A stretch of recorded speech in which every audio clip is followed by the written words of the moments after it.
자, 봅시다. OX 한번 가볼까요? 7번.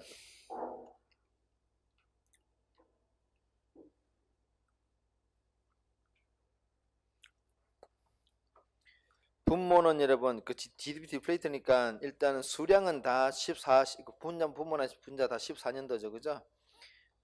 물가는 분모는 10년도, 분자 14년도. 그래서 물가 지수입니다. 8번.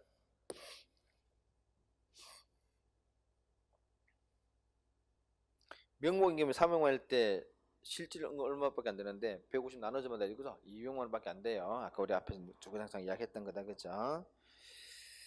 오케이. 11번.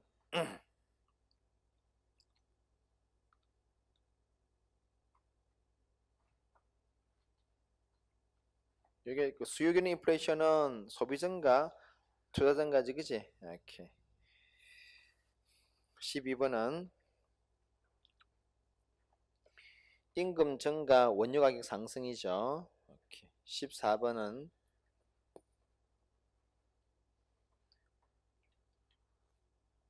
예상치 못한 인플레이션은 화폐 자산 보유자가 아주 불리해집니다. 그 실물 자산 유리하다. 16번에 인플레이션이 진행되면은 수출이 안 되겠죠. 인플레이션이 진행된다는 말 자체가 뭐라고? 우리 국내 물건 가격이 비싸진다는 얘기니까 상대적으로 그지. 상대적으로 수위 증가하겠죠. 근데 이런 말 했잖아요. 그래 자동차로 따지면은 우리나라 국산 자동차가 뭐 한 대 옛날에는 1,000만 원 하다 그랬지. 내가 처음에 차를 살 때가 2008년 2000 그때 몇 년도지? 2002년도구나. 2002년도에 첫 차를 샀는데 그때 그때는 그 당시로서는 괜찮은 차야. 그때 내가 400만 원 줬나 차를 샀어요. 지금도 타고 다니겠어. 지금 타고 다니는데 요즘은 여러분 요즘은 차값이 그렇지 않죠. 뻑하면 그냥 기본적으로 기본은 5천부터 시작하는 5천부터. 조금 옵션 달면 1억입니다. 그게 요즘은 상대적으로 뭐가 싸게 느껴져요? 벤츠가 싸게 느껴지는 거야, 벤츠가. 아니 이 돈 주고 국산차 살 비해서 수입차 사야지 라고 수입차 사기 시작한다, 그지? 이게 뭐야, 이게? 물가가 높아지니까 어떻게 한다고? 수입을 시작하다. 오히려 수출은 국내 물건은 안 팔린다는 얘기지. 이게 수출은 안 되고 오히려 수입이 증가하더라. 요즘 내 그 차는 지금 나이가 많이 먹었죠. 지금 19년도니까 나이만 따지면 17살, 18살에 가까워. 우리 꼬맹이 나이하고 비슷하다, 그제? 비슷한 나이. 근데 요즘 이제 소리가 막 나기 시작해. 쇼바가 이 쇼바가 나간 게 아니고 이게 오래되니까 끼끼끼끼 소리가 나요. 그래 내가 좀 민망해. 근데 우리가 뭐 차를 살 날은 거의 일주일에 한 번밖에 없어. 그래서 거의 뭐 나는 그 소모품으로 생각하기 때문에 차는 돈 안 써. 근데 가끔씩은 조금 민망할 때가 있어. 근데 우리 애가 지금 5살이니까 6살이니까 아직은 자기가 아빠 차가 똥차라는 사실을 인지를 못하고 이럴 거야. 몰라, 알고 있지는 벌써 알고 있나? 알고 있는데 아빠를 생각해서 말을 안 하고 있나? 그런데 아마 조금 있으면은 이 뭔가 이거 이상하다는 거 느끼기 시작할 거야. 왜 우리 옆집 아저씨, 옆집 우리 그 친구 아빠 차는 멋진데 왜 우리 아빠는 왜 이래요? 라고 분명히 그때입니다. 나도 질러야 되겠지. 그때 질러야 되는데 아직은 내가 지를 생각이 없어. 오케이, 뭐 그건 실제로 그렇더라. 그래서 이게 인플레이션 지내면 수출은 안 되고 수입은 증가더라. 그 말이야 지금. 오케이. 그 정도 합시다. 됐고요. 다 넘깁니다. 경기 변동입니다. 그래서 우리가 이제 경기는 계속 움직이죠. 이게 고정되어 있지 않습니다. 어떤 때는 이제 다르게 말하면 어떤 때는 좋아졌다가 나빠졌다가 좋아졌다가 나빠졌다. 이렇게 항상 움직여요. 이렇게.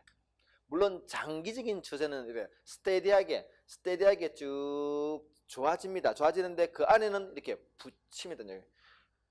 왜 이걸 우리 가정할 수 있습니까? 왜 부침은 있지만은 전반적인 경향, 텐던시는 이렇게 쭉 좋아지고 해서 우리가 어떻게 알 수 있습니까?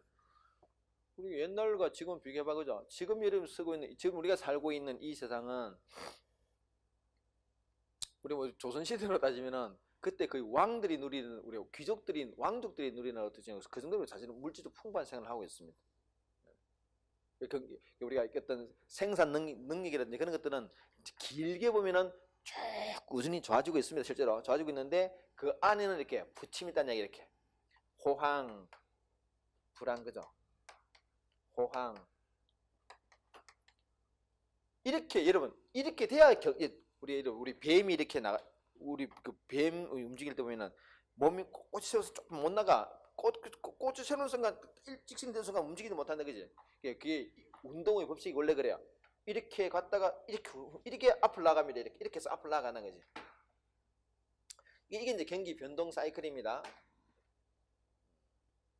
이걸 우리가 요는 경기 변동 사이클과 요는 경기 변동 사이클이 있어요. 그러면 흰선 같은 사이클이 좋냐, 1번이 좋냐, 2번이 좋냐를 물어보면 2번이 훨씬 좋은 거야. 왜 그런 거 아니? 이건 어떻습니까? 움직임이 굉장히 크다, 그죠? 에너지 소비가 심하다는 얘기야. 근데 요거는 어때요? 요거는 살짝 하면서 슉 앞에 나간다, 그지?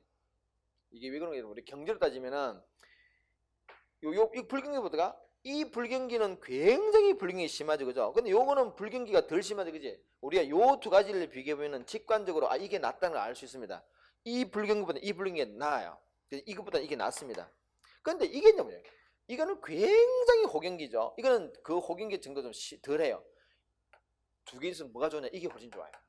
왜 이게 이제 보통 학생들이 직관적으로 잘 이해를 잘 못 받아들입니다. 이게 왜 저게 좋지 이게 좋냐? 여러분, 이 호경기가 굉장히 호경이란 말은 우리가 수요와 공급의 관점에서 보면 이게 어떤 상태냐? 이게 수요가 공급의 이 큰 정도가 굉장히 크다는 얘기야. 이 공급의 능력은 거의 한정되어 있는데 수요가 공급이 감당하지 못할 정도 수요가 폭발하고 있다는 얘기야. 상대 이때는 여러분 공급 능력은 비슷합니다. 이때는 공급 능력은 비슷한데 근데 수요의 크기가 이쪽이 훨씬 커요. 그럼 이제 이전과 이전에서 이 수요가 훨씬 크단 말은 이게 그 결과 수요가 아무리 팽창한다 하더라도 생산 능력은 거의 일정하기 때문에 이게 단시간에 단박에 공급을 키울 수가 없어요. 그럼 이 폭발적인 에너지는 뭐로 간다고요? 물가를 확 띄운다, 그죠? 그래서 이게 이제 인플레이션이 굉장히 심하게 진행되기 때문에 안 좋은 거예요. 안 좋아. 그래서 우리가 정부가 해야 될 일이 뭡니까? 이렇게 사이클이 만약 이렇게 출렁출렁이면 이걸 어떻게 끌어당긴다. 이렇게 끌어당기죠. 이렇게 끌어올려야 되겠지, 그치? 이게 뭐야? 이게 긴축 정책. 이게 뭐야? 이게 부양 정책, 확장 정책이죠. 이렇게 해놔서 이게 사이클을 조정해 나갑니다. 자, 봅시다. 자, 그래서 양가리 2번에 보시면은 경기 변동의 국면 보이죠? 뭐 호황기, 불황기, 호경기, 불경기. 그림 한번 보시면 되고요. 오른쪽에 경기 변동의 원인을 볼까? 왜 이게 한편은 좋아졌다가 나빠? 여러분 결국은 이거죠. 간단하게 말하면 이 수요와 공급의 관계에 따라서 수요가 훨씬 커지면 이게 어떻게 된다고? 경제가 훅 호경이 되더라고. 이게 거꾸로 이러면 어떡할까? 이렇게 공급에 비해서 수요가 확 줄어들면 이게 빠진다, 그지? 그래서 결과적으로는 좋아지고 나빠지고는 원인은 뭐? 수요와 공급의 움직임 때문이더라. 출렁임 때문이에요. 자, 그래서 이 동그라미 1번에 보시면은 오른쪽에 355페이지에 1번에 총 수요와 총 변동의 원인이더라. 그 동그라미 2번에 보세요. 경기 변동 과정 보시면은 박스 첫 번째 칸에 총 수요가 훨씬 커. 그럼 어떻게 이게 그다음에 이게 어떻게 움직인다고? 호경기로 빠진다, 그지? 두 번째 칸에 반면에 공급보다 수요가 적어. 그러면 그냥 불경기로 들어간다. 그래서 우리가 저번에도 했지만은 지금 우리가 이 불경기라는 게 제가 불경기의 사이클이 그죠? 불경기의 사이클이 어떤 경우입니까? 공급보다는 수요가 부족하다 이 말이 그죠? 우리 보통 경제가 안 좋다라는 말은 어떤 우리가 수요와 공급의 관점에서 보면 어떻게 우리가 분석하느냐? 공급 능력이 100이라 그러면은 수요가 한 80밖에 안 된다 이는. 그게 여러분 공급 능력은 100인데 수요가 80밖에 안 되면은 결과적으로 몇 개를 만들어낸다고? 80밖에 안 만들어내죠. 왜? 80밖에 원하지 않으니까. 이게 중요한 게 아니죠, 그죠? 그게 기업이 고용량도 줄이고, 그러니까 실업자도 증가하고, 전체 임금 소득도 줄어들고, 그래서 쭉쭉 구매력이 줄어드는 게 이렇게. 그래서 이번에 우리가 이제 우리 현재 문재인 정부가 지금 추구하고 있는 정책의 기조가 그거죠. 소득 주도 성장이라 그죠. 이게 방향은 아주 좋은 이게 딱 맞는 방향입니다. 이게 왜 우리가 수요가 적을까? 그건 소득이 없으니까 죠. 소득이 없으니까. 왜 소득이 없는데? 현재 우리나라 그 노동시장 봐봐라. 고용시장 자체가 정규직, 비정규직, 주로 비정규직이지, 그지? 그게 비정규직이니까 기업들이 급여도 확 깎아주고 거의 아주 박하게 준다, 그지? 그러다 보니까 딱 급여 체계, 그 정규직이든 비정규직이든 급여 체계가 형편없으니까 그럼 뭘거 쓸 수 없다는 얘기죠. 그래서 이게 소득을 키워서 소득이 커지면 뭐가 커진다고? 소비. 우리가 알잖아. 총수요 구성하는 게 소비, 투자, 이런 거, 그지? 요게 커지면은 얘가 커지고, 여기 커지면 기업도 이거는 이렇게 해서 선순환의 고리를 여기서 끊겠다, 그지? 이걸 여러분 똑같은 경제 불황이었는데 박근혜 정부 때는 어떻게 이걸 탈출하려고 그랬습니까? 우리 가계의 소득을 키워서 이 수요를 키우려고 한 게 아니라 뭐예요? 돈을 빌려줘 가지고 쓰라고 했다. 그래서 그때 박근혜 정부 말 때 정부에서 막 이 금리를 거의 제로 금리까지 떨어뜨려 가지고 돈 빌려가게 했잖아요. 그죠? 그때는 돈 빌려가서 집 사라 그랬어요. 왜? 돈 빌려가 집을 사야 그게 건설 경기가 돌아갈 것이고, 그래서 그게 어쨌거나 일으킨다는 얘기지. 그 부작용이 여러분, 그때는 그렇게 해서 조금 돌아갔어요. 그 부작용을 지금 누가 맞았습니까? 지금 문재인 정부가 이제 작년에 맞았다, 그지? 왜 그 풀린 돈이 어디 갔습니까? 부동산에 확 들어가가지고 집값 2배로 뛰었다는 얘기죠. 사실은 조금 그 문재인 정부에서 약간 억울한 점이 없잖아 있어요. 그 단초는 6제곱미터 아니라 그쪽에서 그 에너지가 확 돈을 풀어줬기 때문에 그게 막 갈 데가 없어가지고 확 물론 정치적인 상황도 있긴 있죠. 그거는 외부 변수고. 어쨌든 간에 이게 우리가 이제 경제의 우리 현재를 하면은 이렇게 이제 분석할 수 있다는 거죠. 그래서 그런 것들입니다. 경기 변동 과정이다. 총수요 자, 그럼 넘깁니다. 넘겨서 뒤에 보시면은 그래서 이제 이 경기를 여러분 이게 출렁출렁 정신없잖아. 그래서 어떻게 한다고? 땡겨야 되겠죠. 안정시킨다. 경기 안정화 정책입니다. 밑에 2번에 보세요. 경기 안정화 정책 보이죠? 시초 동그라미 2번 1번에 2번에 시초. 요거는 시초는 기억해 보세요. 이 정부가 경제에 개입해서 경기를 안정화시킨 시초는 뉴딜 정책입니다. 뉴딜 정책. 미국이죠? 그래서 그때 이제 했던 최초의 수단이 우리가 지금 이제 각 나라가 아주 다양하게 활용하고 있는 총수요 관리 정책. 그죠? 총수요. 여러분 긴축한다, 확장한다 이게 따지면 이게 뭐예요, 이거? 총수요를 줄이고 키운다는 얘기지, 그지? 그래서 뭘 줄여서 총수요 관리 정책 이렇게 말한다는 거죠. 총수요 관리 정책. 자, 오른쪽에 그 구체적으로는 그럼 총수요 관리 정책은 뭐가 있는데 크게 두 가지가 있습니다. 재정 정책과 돈. 이런 우리가 아까 전에 이 그림 봤죠? 총수를 무슨 구성했습니까? 소비, 투자, 정부 지출. 얘들이 커지면은 총수가 커져서 어떻게 한다고? 이게 그림 그렸잖아요, 그죠? 얘가 총 공급이고 총수야. 현재 우리나라의 GDP 규모가 이 정도라 그러면은 그 상태에서 이런 게 커지면 이게 이제 총수요가 팽창해서, 그죠? 이렇게 경제가 이동한다 그랬잖아요, 그죠? 이동해요. 그러면 이동하면 어떻게 하냐? 이동하면 1번이 커져서 이게 커지고 결국 이동했다, 그죠? 그럼 4번 이는 변화가 발생하죠. 어떤 변화? GDP가 커지고 한편으로는 고용이 그만큼 좋아지고 따라서 실업은 그만큼 감소하더라.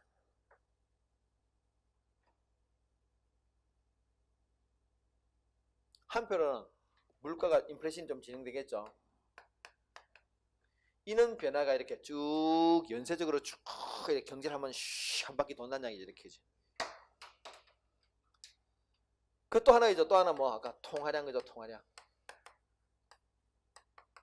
통화량을 늘리면은 또 맞아. 통화량을 또 늘리면 어떻게 된다고? 얘를 늘리면은 얘가 막 움직이지, 그지? 똑같이 움직이네 이렇게. 또 이 요거를 우리가 앞에서 요 세 가지를 요걸 우리가 정부의 재정 정책이라 그럽니다. 재정 정책.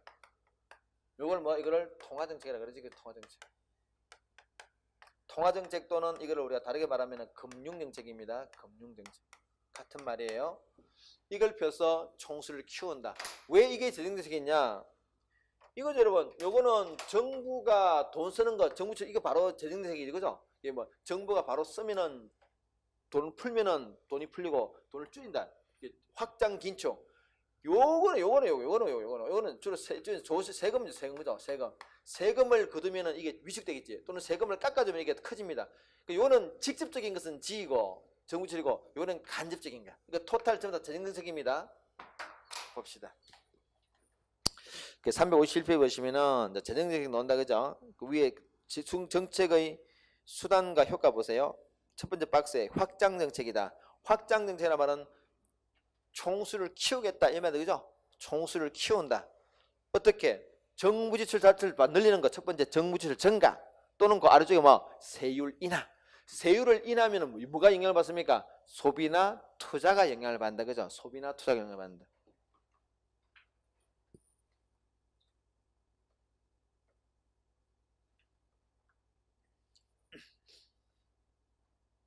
반면에 긴축은 이제 반대겠죠. 긴축은 뭐 정부 지출자 줄인다든지 아니면 세율 인상.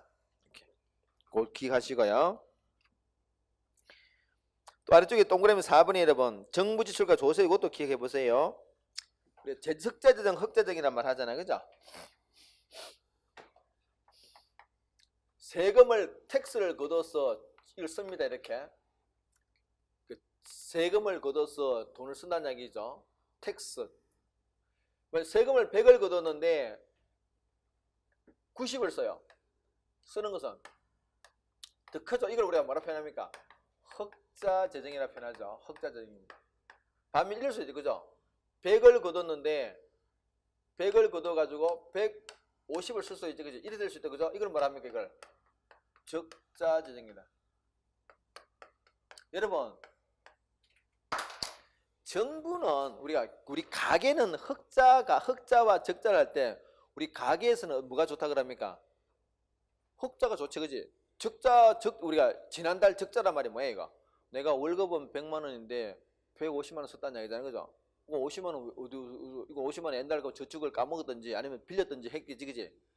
그래서 우리가, 근데 반면에 흑자적인 뭐, 우리 가계부가 흑자란 말은 내가 월급이 100만 원인데 20만 원 쓰고 80만 원 남으면 있던 얘기잖아요. 아니면 80만 원 쓰고 20만 원 남았다 이야기야.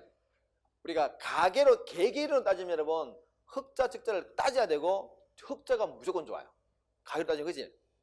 근데 우리가 정부 재정은 흑자 재정이 좋은 게 아니에요. 정부 재정은 흑자 재정이 좋은 게 아니고 적자 재정이 나쁜 게 아니라는 거지.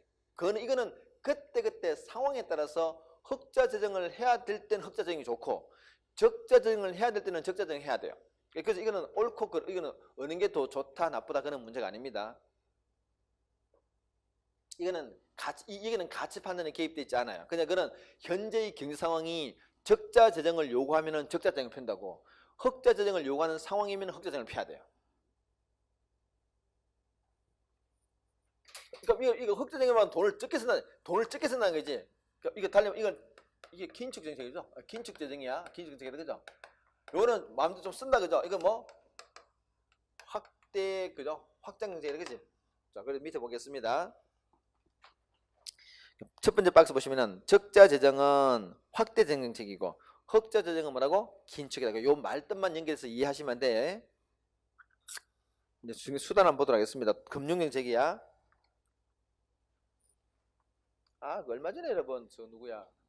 그 기재부 사무관 하다가 그 인간도 도란 인간인데 내가 볼 때는 기재부 사무관 하다가 그 이름 기재부 사무관 되려 그러면은 우리 행정고시 중에서 이 재경직이 있어요. 제목이 재경직 행시 파트에서 제일 어려운 게 재경직입니다. 근데 즉 재경직에 확 붙으면은 바로 그래서 이제 성적이 굉장히 좋으면은 이 재정부로 빠집니다. 그러면 재정부 빠지면은 특별히 사고 안 치고 이번같이 그 사고 안 치고 꾸준히 열심히 일하고 하면은 상당히 고위직에 갈 수 있고요. 우리 대학 동기 중에서 그런 놈들이 있어요. 그 대학교 때 재경직에 붙어가지고 그때 그놈아 그때 내가 그 어르신이 돌아가셔가지고 우리 친구들이니까 그 친구 이제 어르신이 돌아가셔가지고 그래 그 문상을 안 간 적이 있는데 와 내가 깜짝 놀랐어요. 나는 그런 광경을 사실 솔직히 잘 못 봤어요. 와 고위공무들이 쫙 들으면서 있잖아. 이 친구가 줄을 앞에 딱 서가 있고 쫙 들으면서 우리 조폭들 인사하듯이 그지 쫙 인사들 하더라고. 이 친구가 딱 서가지고 이게 다야. 이 친구가 국장이기 때문에 정영구 국장은 여러분 어마무시한 존재입니다. 파워로서 어마어마해요. 우리나라 거의 재정을 어제는 이 옆에 이야기를 했는데 그 친구도 그때 그 친구가 보니까 여러분들은 뭐 공부한다고 못 들었었는데 그 재경부 사무관 들어갔다가 내가 볼 때 이 친구가 사고 쳤는지 뭐 쳤는지 어떡하네 강사를 하겠다고 떼치고 놓은 놈이에요. 인간이 놓았더라고요.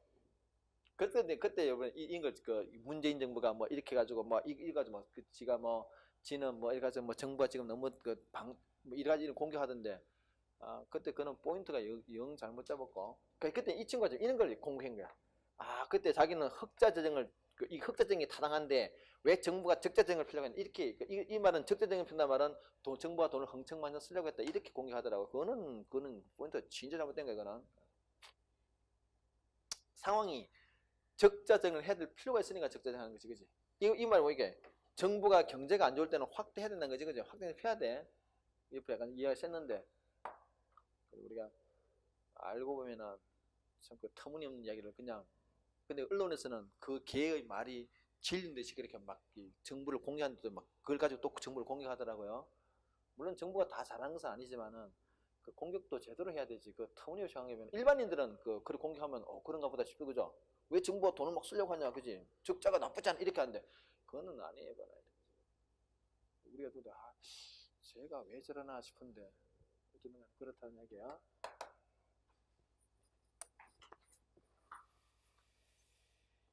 자 봅시다. 밑에 금융직 또 두 가지가 있다는 거지. 요거 금융직 들어가기 전에 요걸 좀 봅시다.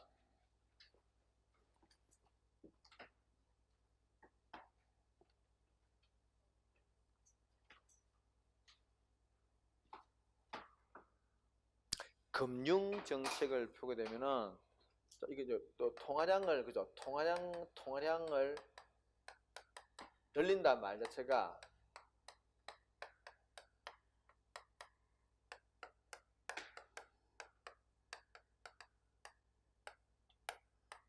이거 같은 말이다, 그죠?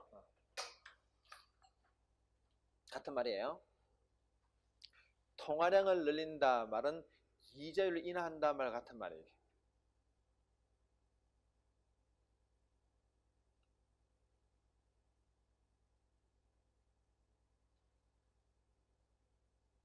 이게 여러분 우리가 정부의 우리나라 통화정책의 주무는 금융통화위원회입니다. 그 금융통화위원회에서 통화량을 좀 늘리겠다, 돈을 좀 풀겠다 이렇게 할 수도 있고 또는 이렇게 말한다. 요즘은 이게 더 잘 얘기죠. 기준금리를 인하하겠다 이렇게 말합니다. 이 기준을 떨어뜨린다 말은 돈을 좀 풀겠다 이 말. 그러니까 이런 말은 어떤 말인가? 우리가 다음 달에 지금 1월 달이잖아, 2월 달이잖아. 다음 달 3월 달에는 기준금리를 동결시키겠습니다라고 합니다. 동결한다, 동결. 그건 돈을 풀겠다는 이야기야, 풀지 않겠다는 이야기야. 현 상태로 그냥 유지하겠다 이 말이죠. 통화량 자체를 현 상태로 유지하겠다 그 말입니다. 자, 그러면 어떻게 그러면은 그 통화량을 늘린다 또는 기준금리 이자율을 떨어뜨릴까? 그 수단들이 나오게 되겠죠. 밑에 나옵니다.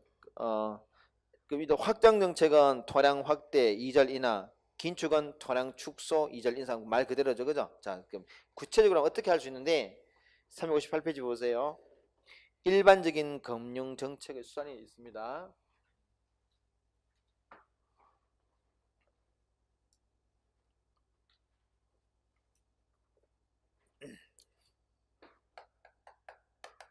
여러분 재할인율이란 말 자체가 이거죠. 이게 은행이 돈이 부족해가지고 그죠? 은행이 우리 뭐 국민은행이 있어. 국민은행이 돈이 부족할 때가 있습니다. 그러면 돈을 빌려야 되겠지. 어디요? 중앙은행 한국은행 그죠? 돈을 빌리겠지, 그지? 요때 그냥 안 빌려주죠. 요때 지금 이게 이제 재할인율입니다. 일종의 이자율이야. 그 재할인율을 높이면은 당연히 돈을 많이 못 빌려가겠죠. 돈이 많이 못 빌려가고 따라서 시중에 돌아다니 왜 돈을 국민은행이 한국은행 돈을 빌려갑니까? 대출해 주려고 그죠? 요게 조금 대출해 주니까 대출해 줄 양도 줄어들어. 자, 그래서 통량 자체가 요걸 올리면은 그죠? 올리면은 감사한다. 오케이. 결론만 기억하죠. 그래서 재할인율을 인상하면은 시중의 통화량은 결과적으로는 감소한다. 두 번째, 공개 시장 조작전 해볼까요? 이건 이거죠. 채권 시장이 있습니다. 채권 시장. 이 채권 시장은 주로 국채나 공채입니다. 공채. 우리 줄여서 국공채라 표현하죠. 대한민국 채권 또는 지자체 채권 이런 것들 이야기합니다. 국공채 채권입니다. 이 국공채 상대적으로 굉장히 거의 이걸 우리가 보통 무위험 자산, 거의 이 수익률이 떨어질 가능성이 없는 자산, 그런 게 무위험 자산인데요. 말을 급하게 하려고 그러니까 지금 그 무위험 자산인데 이 시장에 이게 한국은행 중앙은행이 개입합니다. 그죠? 여기에서 요 채권을 여러분 사올 수가 있습니다. 매입. 채권을 사온다는 얘기죠. 당기면 돈을 주겠지, 그지?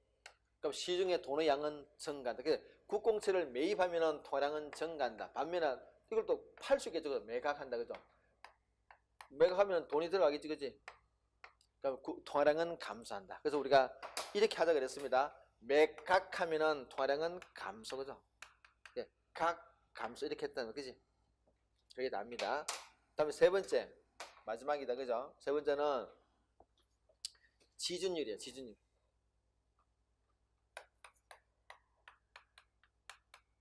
지준율은 지급준비율이죠. 지급준비율입니다. 지급준비율.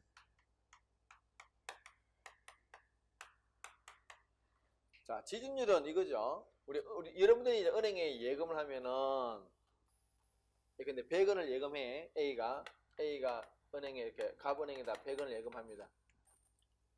이 은행은 예금 100원 받아서 나중에 이자를 줘야 되겠죠. 이자 지급합니다. 이 돈은 누구 돈 줄까? 은행 지 돈 가지고 이자를 주지 않습니다. 어떻게 되는데? 요거를 돈을 굴려. 요 100원이 요거 A 돈이에요. A 돈 100원을 받아가지고 돈을 굴려요. 누구한테? B한테 빌려줍니다. 대출. 대출 금리는 한 10% 받아가지고, 그죠? B한테 빌릴 때 한 10% 빌려줘가지고, 나머지 한 7%는 자기들이 먹고, 3% 해주나, 이제. 이렇게 한다, 그지? 이렇게 3% 지급합니다. 그래서 우리가 보통 이걸 예대 마진을 넣는다, 그죠? 예금 이자와 대출 이자의 갭을 이용해서 내가 뭐 누차 말하자면 은행은 사실은 남돈 가지고 땅 짓고 헤엄치는 그런 장사입니다. 그래서 은행에 다니는 그 직원들이 연봉이 무척 세요. 여러분이 생각하는 것보다 훨씬 연봉이 셉니다. 우리나라 보통 그 연봉 지금 1억 넘는 연봉 한 70만 명쯤 되는데, 금융기관들은 상당수가 1억대 어느 정도 직급만 돼 있으면 거의 1억대입니다. 이게 그래서 거의 은행 같은 거는 거의 이거 망할 수가 없어요. 왜냐면 이거 자기 돈 하나도 위험지지 않고 남의 돈을 빌려서 돌려서 그것도 굉장히 안정적으로. 어쨌든 근데 100원을 빌려오면은 100원을 다 대출해 주는 게 아니다, 그죠? 왜냐면은 오늘 맡겼다가 내일 찾을 수 있기 때문에 그래서 그거 준비해야 돼. 그래서 조금 남겨둡니다. 한 10% 떼줍니다. 한 10만 원 정도. 10원 정도 남겨두고 한 90원을 대주셔야 된다는 얘기죠. 그죠? 요거를 우리가 지급 말 그대로 지준금, 지급 준비금이라 그러죠. 요 비율로 따지면 이게 지준율이에요. 이게 지준율. 이 지준율이 10%니까 한 10원을 남겨놨어요. 이거 만약에 이걸 20% 넘깁니다. 그러면 20원을 남겨야 되겠지. 그럼 대출을 80줄이겠지. 30% 올린다 그죠? 그럼 30원 키핑해야 되겠지. 70원 남겨. 그래서 우리가 요거를 올릴수록 대출을 준 돈의 양이 줄어든다. 그래서 통화량은 감소한다. 끝. 그죠? 그래서 정리해보면은 재할인율이나 지준율은 높이면 통화량은 감소한다. 마지막으로 국공채를 매각하면은 감소한다. 그렇게 일단 정리하시면 돼. 됐습니다. 뒤에 거 다른 거 볼 필요 없습니다. 자, OX 넘어 뒤에 360페이지 개념 확인 문제 넘어가 볼까요?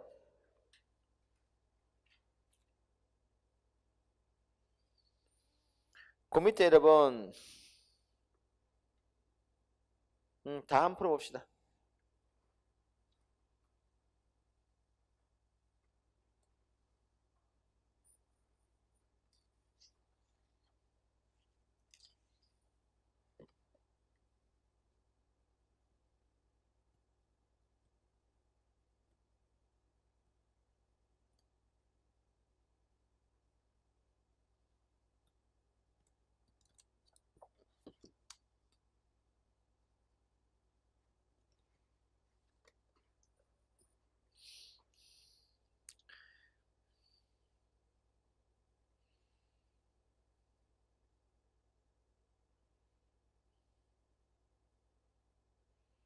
자, 가해 볼까요? 정부는 과세 기준 금액 1억 원 이하의 기업에는 법인세율을 대폭 낮추다 그죠? 이건 세율 인하다 그지? 세율 인하. 밑에 1번입니다. 경기 활성화 정책. 그렇죠. 그 말. 우리가 아까 전에 그 세율 인하 정책이 일종의 재정 정책 중에서 확장 정책 중 하나였다 그죠? 맞아요. 납니다. 정부는 저소득 가구 지원 예산을 대폭 확대했다.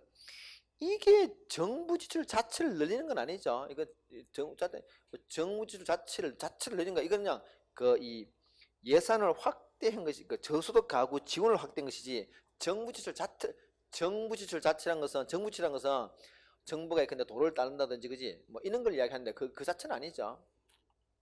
다 2008년도부터 시작된 세계 금융위기에 대처하여 각국은 각종 경기 부양책을 쏟아냈다. 오케이. 그 이후에 경기 회복이 이루어집니다. 그런데 어떤 위험이 있다 그랬습니까? 저 멀리서 파도가 확 밀려온다 그죠? 그 파도의 힘은 그게 파도가 오고 인플레이션의 위험이다 그지? 자, 그래서 과도한 유동성으로 인해 인플레이션 위험이 나타나자 이를 사전에 막기 위한 정책이 필요하다. 파도가 우리 해안을 들이치기 전에 뭐 방파제를 쏴야 돼, 그지? 힘을 빼야 돼. 뭐가 있을까? 이건 뭐예요 그러면? 통화량을 늘려야 돼, 줄여야 돼? 줄여야 돼.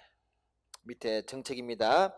5번에 국공채 매각 감소 맞다 그죠? 각 감소. 6번에 법인세를 인하하면 안 되지. 이 법인세를 인하한단 말은 더 쓰라 안 돼. 이거는 불의 불을 더 땡기는 게 안 돼. 7번에 재할인율 인상 맞죠, 그죠? 8번에 지진율도 어떻게 해야 돼? 인상해야 돼. 오케이, 틀렸다, 그죠? 자, 뒤 거는 굳이 안 보겠습니다. 넘어서 자 됐고요. 우리 OX 한두 가지만 체크하겠습니다. 4번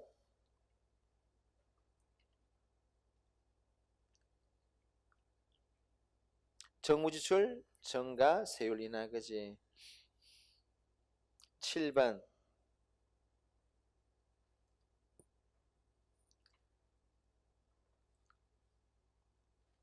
재할인율을 높이면은 통화량이 줄어들고 통화량이 줄으면은 소비도 줄어들고 다 줄어든다 그지? 8번 국공채를 매입하면은 통화량이 증가하죠. 증가해서 소비도 증가하고 등등 증가한다. 그렇게 말해야 돼. 됐습니다. 우리 문제 한번 풀어봅시다.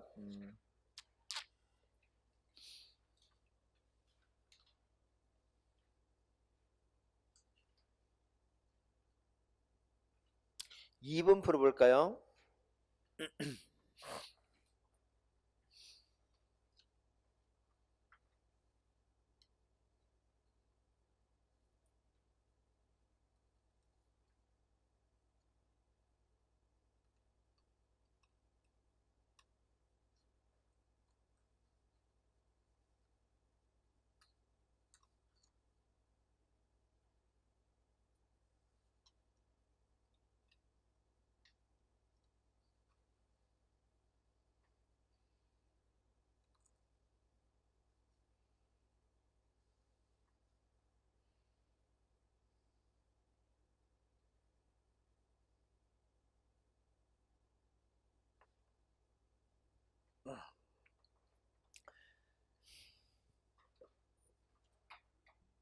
자, 볼까요? 일단 가지문이 틀렸죠? 어디가 틀렸어요? 순수출해야 돼. 틀렸고. 나의 명목 GP는, 여러분, 우리가 명목 GP는, 이거 2018년도 명목 GDP 그러면은 어떻게 해야 돼? 곱하기 요거다, 그죠? 어떤데? 18년도? 그래서 여러분, 요 명목 GDP가 증가한다면은 이놈이 증가할 때도 증가하지만은 요놈이 올 때, 그죠? 그래서 우리가 명목 GDP가 조금 위험하다 그랬잖아, 그지? 그래서 나의 생산량이 증가하는 경우뿐만 아니라 가격이 상승하는 경우도 증가, 당연한 이야기입니다. 이거 맞다, 그죠? 더 나은 일자리를 찾거나 직장을 옮기는 과정에서 이걸 우리가 탐색적, 마찰적 실업이었죠. 이거는 자발적입니까? 비자발적입니까? 자발적이다, 그죠? 자발적으로 실업에 들어간 거야. 내가 좀 더 좋은 회사로 가기 위해서 실업에 들어갔다는 얘기죠, 그지? 이건 틀렸어. 명목 국내 총생산을 실질 국내 총생 나눈 값에 이걸 GDP를, 이걸 우리 공식 그대로다, 그죠? 맞아요. 마의 경기 침체와 통화가치 가치가, 여러분, 경기 침체, 통화가치 떨어진, 경기 침체가, 보통 경기가 침체되면은 물가순이 보통 떨어지죠. 그런데 통화치가 지속적으로 떨어진대요. 이 통화치가 지속된다는 말은 물가가 계속 오르고 있다는 얘기죠, 그지? 이런 게 어느 경우였습니까? 이게 그 유명한 스태그플레이션이에요. 이건 디플레이션이 아니다, 그죠? 스태그플레이션이 아니. 오케이. 그리고 풀면 됩니다. 자, 넘겨서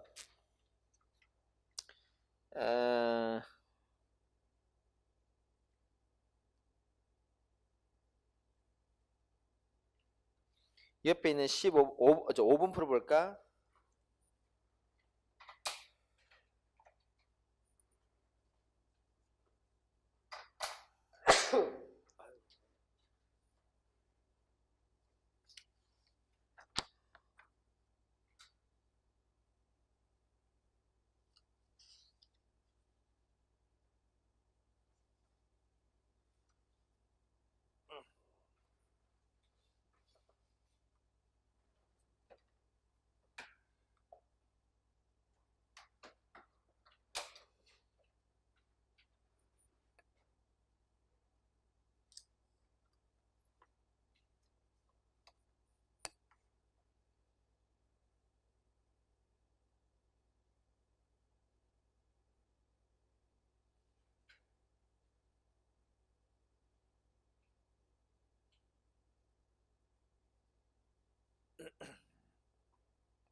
자, 봅시다. 지금 여러분, 그게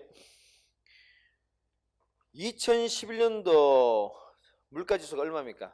2011년도, 2012년도 이렇게 주어지다 그죠? 물가지수 계산, 물가지수 2011년도 얼마예요? 3,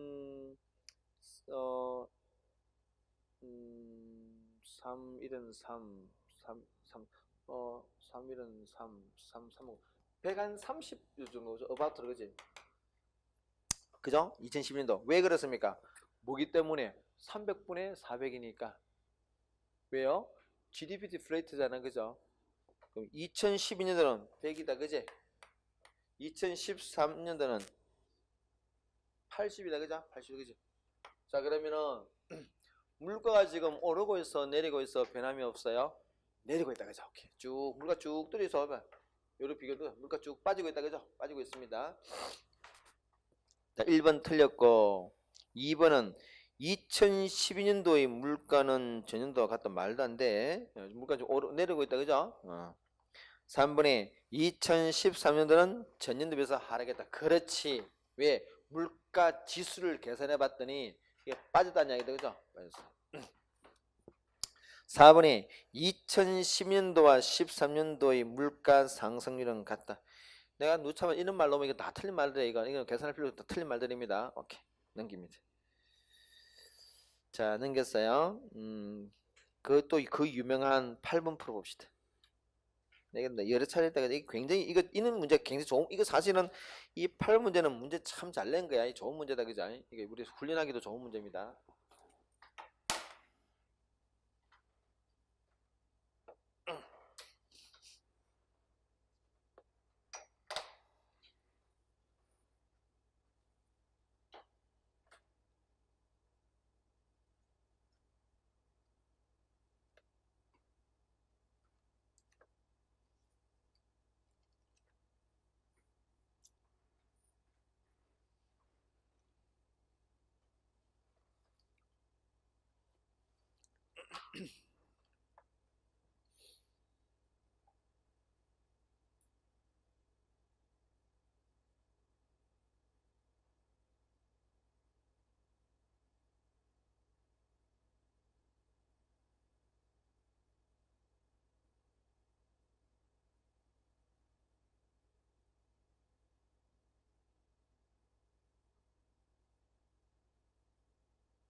자, 봅시다.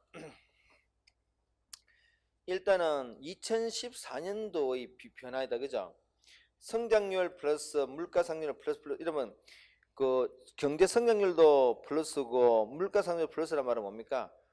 실질 GDP도 커졌고 물가도 올랐다는 이야기죠. 여러분, 그 이야기잖아. 그 앞에 지금 우리가 3.6,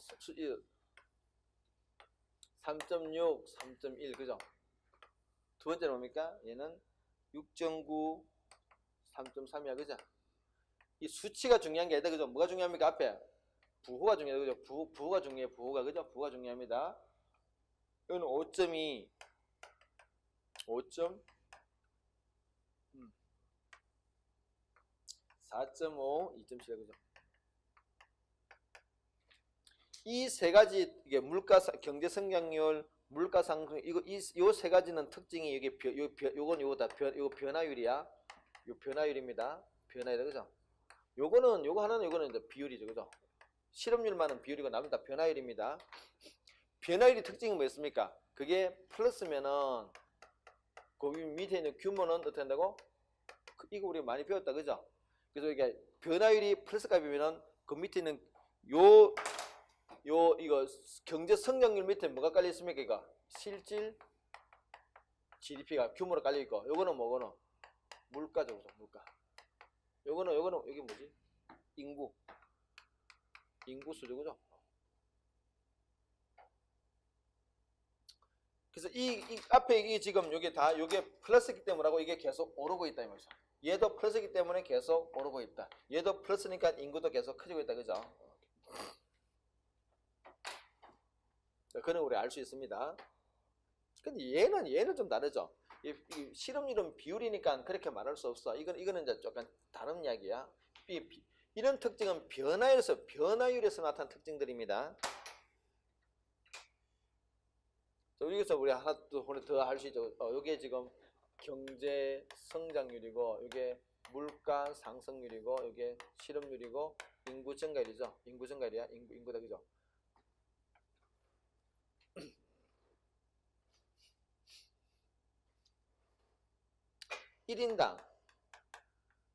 일인당 성장률, 1인당 경제 성장률, 1인당 경제 성장률 계산할 수 있죠. 우리가 1인당 성장률 어떻게 계산했습니까? 요 경제 성장률에서 인구 증가를 빼주면 돼요. 여기서 얘를 빼주면 1인당 성장률이 나옵니다. 3.6에서 4.5를 빼면 마이너스 0.9, 그지? 얘는 빼면은 플러스 0.4죠, 그죠? 1인당 성장률은 여러분, 이거 플러스다, 그지? 플러스, 그지? 요 밑에 깔려있는 그 규모가 뭡니까? 1인당 실질 GDP예요. 1인당 실질도 된다고 이거 계속 커리고 있죠, 그죠? 그런 특징 가지고 있습니다, 지금. 자, 봅시다. 일단 4번에 보시면은 1인당 실질 GDP가 증가했다. 맞다, 그죠? 우리가 뭘 가고 알 수 있습니까? 이거는 이 데이터를 가지고 바로 알 수는 없다, 그지? 주어진 이 교재에 있는 문제에 있는 데이터는 여기까지인데 이걸 가지고 뭐를 도출해야 돼요? 1인당 실질 경제 성장률을 계산해야 돼. 어떻게 계산한다고? 경제 성장률에서 인구 증가를 빼주면 된다, 그죠? 그래서 계산했어. 했더니 어떻게 했다고? 2014년인데 플러스 값이 나왔네. 이 말은 뭐라고? 1인당 실질 GDP가 올랐다, 이 말이죠, 그죠? 그래서 우리가 1회 추론해 4번 추론했습니다. 요 4번도 중요하고 1번도 중요하죠. 1번. 지문 1번 보겠습니다. 총 수요가 증가했다라고 말할 수 있을까? 감소했다. 지금 말할 수 있을까? 이 말은 뭡니까? 요 변화를 좀 동시에 보는 거예요. 요거. 2014년도에 지금 경제 성장률로 플러스 값이고 물가 상승률로 플러스 값. 더 달리 말하면은 실질 GDP도 커지고 물가도 올랐다는 이야기지, 그지? 이런 경우는 어떤 경우인데? 도대체 어떤 일이 발생했는데 2014년도에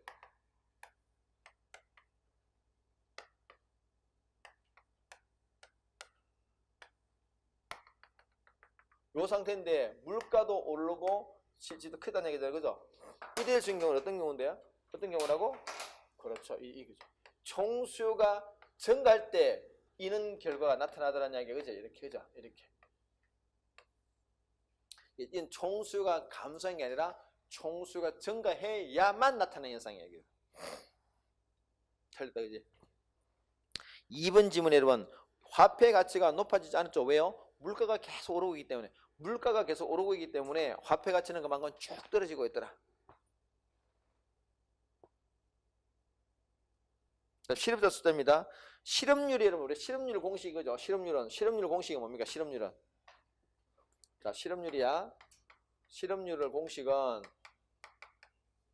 실업자 플러스 취업자 분의 실업자죠, 그죠? 요게 실업률이야. 곱하기 100입니다. 이게 지금 여러분 어떻게 됐다? 이게 지금 어떻게? 요게 지금 4.5에서 2.7로 줄어들다, 그죠? 근데 이게 줄었다. 이게 실업률이 줄어들어서 실업률이 줄었다 해서 실업자가 꼭 줄었다고 볼 수는 없어요. 이거는 왜냐면 이거는 우리가 비율 문제이기 때문에 얘와 얘의 비율 관계이기 때문에 분모 분자 어는 게 우리가 비율 관계는 그 비율 문제는 이 비율이 줄었을 때는